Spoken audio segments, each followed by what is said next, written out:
looks like Samsung's making one of their upcoming foldable phones just to counter Apple's rumored iPhone Ultra. And with the branding Galaxy Z Fold Ultra, it all seems to be coming together. Hey GadInsiders, welcome to your Tech Hub. Apple's first foldable is rumored to be called the iPhone Ultra for some reason, but what's far more interesting about it is the form factor. The long-lost, wider format that we saw in devices like the Oppo Find N and the original Google Pixel Fold.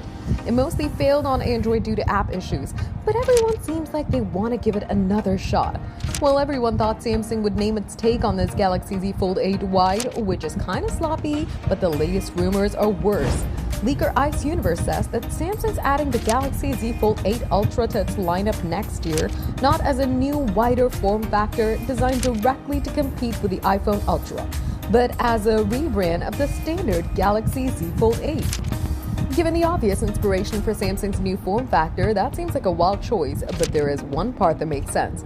Assuming all current leaks and rumors are mostly accurate, calling the wide device the Galaxy Z Fold 8 Ultra would mean selling customers a device with 2 cameras and a 4,800 mAh battery as an Ultra, whereas standard device is already present with 3 cameras and a 5,000 mAh battery.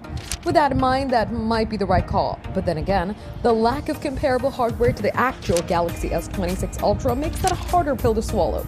For more updates, subscribe to GadInsider, like and share the video, and don't forget to press the bell icon so you never miss any update.